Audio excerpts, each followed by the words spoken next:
นี่คือบริเวณสวนมันภูเขาผาทองคำนะมีตะแรงได้มาเบิ่งสวนมันว่าปลูกแล้วได้มาเบิ่งมาชมเบิ่งสวนมันพระเจ้าผลงานเนาะตัวใดตัวนี้ปลูกลำหลังแล้วตัวนี้ยังบ่ออกนะเสียงไก่ป่ากระทากระตากแต่ภายในเสียงไก่ป่าลายได้ผม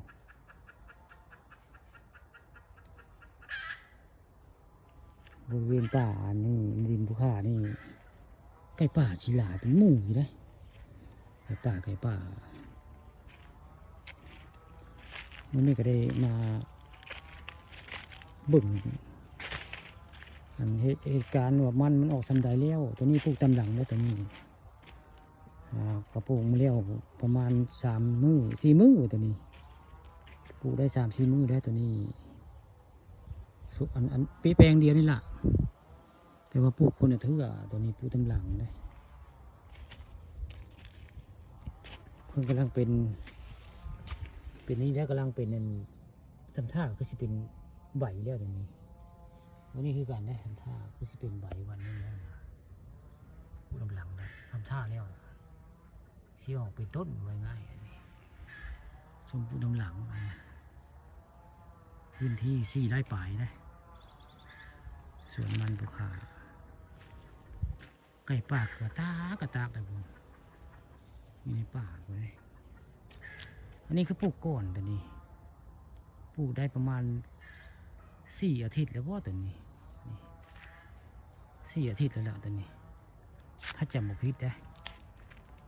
ตัวนี้ประมาณ4 อาทิตย์จะปลูกตัวนี้ก็2 ไร่ตัวนี้ที่ปลูกก่อนนี่2 ไร่เลย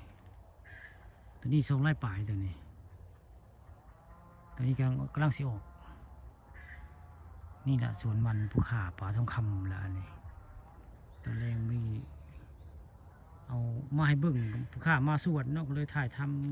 ำเรื่องราวเรื่องปลูกมันภูเขาเป็นเกษตรกรเนาะคนบ้านคุกษาตะวันตาลละนี่ตอนนี้มันยังน้อยนะตอนนี้ยังน้อยยังบ่ใหญ่บัดใส่ปุ๋ยแล้วมันใหญ่กับภูเขาค่ะสิเอาภาพสวยงามเรื่องมันมาให้เบิ่งตอนนี้มันยังบ่ใหญ่ได้หากระปุกไว้ง่ายหากระปุกนี่แต่ออกคักอยู่ได้ปีนี้ออกคักอยู่เบิ่งแล้วก็ทางหลังในตอนนึงไปท่าทั้งหน้าไปท่าทั้งหน้ามาท่าทางนี้ได้ยินเสียงไก่ห้องพ่อมว่านี่ตากระตากไก่ป่าก็ได้ไก่ป่าก็ตักไก่ป่าได้มาลองเบิ่งว่าตอนมันออกพอสำไรแล้วเนาะอันปลูกก่อนกับปลูกหลังตัวนี้หากระปุกตัวนี้ทำท่าเชี่ยวก็แล้วนี่ทำท่าคือเชี่ยวแล้วเป็นเนียงเป็นอย่างมาแล้วนี่ก็คือกันนี่ทำท่าแล้วคือเชี่ยวแล้วนี่ปลูกโดยไม่ได้ใช้เส้นน้ำยาเนี่ยปลูกเลยได้นี่ตัดกระเสียบเลยได้นี่แหละพื้นที่ภูเขาผาทองคำแล้วปลูกมันตะเวนกับกาชิตกได้ผมตะเวนกับกำลังชิตกได้แต่ใดกับจุดที่การถ่ายทำพอบทำนี่ฟังเสียงไก่ห้องกระตากอยู่ไก่ป่า